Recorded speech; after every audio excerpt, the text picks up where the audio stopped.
We're in the house that has the pool in NYBG, and there are some vines. There's a lot of vines here, and some of them are in bloom, so it's worth taking some photos. We're doing a video on this. There's some interesting plants. In the pool, we see little water lilies and pickerelweed and sagittaria and whatnot. I don't know, actually it's sagittaria.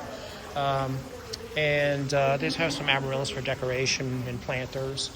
This is, again, one of the Aristolochias. I don't see any blooms on it. Oh, no, there are. There's buds coming. Might be grandiflora. Can I get the picture in there? Yeah, that's the buds there. It'd be nice if we could find an open one low down because they're very cool, the spots. Over here in the corner, they have, some sedges, ferns. Here's an interesting fern. It's viviparous. You can see that this fern has young ones growing right out of the leaf axils. So those little guys will drop off and grow new ones. So it's an asexual way of reproducing. There's some more mature ones that are ready to grow. And above it is another one of the cypress or sedges. I think this is the one that grows along the River Nile. It's a good water plant, and it's tall. You can grow small ones as house plants, but then they get big. Oh yeah, cypress papyrus. And this is what they made the original papyrus paper from, I believe, in ancient Egypt. And that's a ginger there that finished blooming. Indeterminate species, if I don't see a flower on it. There's a Hoya in a basket up there. Random globes strung around for garden design. I'm not big on garden sculpture, really, but many gardeners are. So, again, the nice thing about gardening is everybody does their own thing and has their own way of doing things. This is a fern where we can see on the back of the leaves the sori, or the things from which the spores come. Let me see if I can focus this a little better. The iPhone is not being cooperative. Let me pull it out. Okay, that's better. Those little brown things are where the spores come from. They look almost like bugs, but when they're in this regular repeating pattern, they're not bugs. Spores will form in there, monoploid spores, or one set of chromosomes, and will land on the ground and grow new ferns if the area is moistened to their liking. So this one is sporulating quite nicely. It's a nice big fern. Would make an attractive houseplant. I don't know what species it is. Oh, there is a tag on this guy.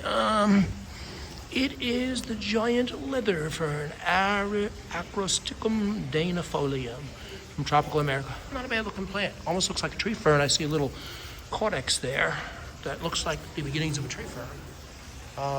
And this is another one of, I don't know, it looks almost like a palea to me, but I wouldn't be sure. There's another Hoya, and then there's this vine here again, Aristolochia. Let's go look at the Thunbergia mycerensis, I think is what that is. It's got, it's next to this really cool bromeliad. I don't know if this is one of the Brisias that's like Imperialis or something, or is it a Brisia or Chilanzi? I forget. But it's really cool looking, and like bromeliads, most of them it probably has a water in the middle, most likely, or it could have water in the middle, and also in the leaf bases, I do see some water there. Critters and ecosystems live in those things in nature. And here's the Thunbergia. It is mycerensis, I was right, from India. And so it's not a new row plant. Beautiful, big flowers. I'll put my hand so you can see how big they are. It's got bird pollen. A bird goes in there, pollen gets onto its back, pokes its bill down in there, and the pollen will brush from there onto it. I didn't get any pollen out of that guy or this guy, but in nature it would have more pollen on it probably on a sunnier day in a warmer climate. And then we have a Lycopodium over there. This is a club moss, one of the remnants of a once great group of plants that were trees way back before the dinosaurs. Here's another interesting bromeliad, I believe. Nice silvery foliage. I don't know the species or even the genus on this guy. And I don't see an easily accessible tag. And here we have Petrea volubilis, so this should have blue flowers if it does bloom, but they're not open now. There is another thing on the other side. I might pick Alpinia with yellow flowers. I'll walk around to that in a minute. There's poinsettias decorating it. You can see out into the conservatory center there where they'd have the lily pools and stuff in summer.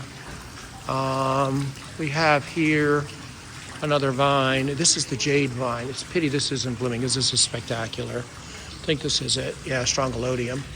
This has enormous blue-green flowers and hang in really nice pendants. They'll probably come out maybe in spring or summer. I don't see any now, which is a shame. I'll have to come again to get a picture of them. It's the kind of plant you see that you think you can grow as a houseplant. No, you need a big space for it and warm conditions. Some ferns here. This is a passiflora, but all the flowers are closed up today. Passiflora xcuensis, so it's a hybrid of Cerula and Kermesiana, which is got a reddish flower, but these are kind of brick red and not open today, which is interesting. And this is another Thunbergia, and I believe another one from India. This is not one of the African ones. This is in full bloom. I think this guy blooms all year. But yeah, and then on this side we have a bird of paradise. These are South African. Strelitzia. This is Reginae. There's also Ginsea, which has narrow foliage. They're beautiful plants. It's the emblem of Los Angeles, but they're from South Africa and grow near rivers. The Thunbergia here is grandiflora. Yeah, it's from China, Vietnam, Assam, India. Yeah, I was right on that. There's a lot of flowers there. And going back this way, we'll see there's another. This is a nice passiflora, but unfortunately, again, we're not blooming. It's a red-flowered one. It's a vitifolia. And this is an Nepenthes. The pictures are drying out, which is weird, but they have water in them to digest things that fall in.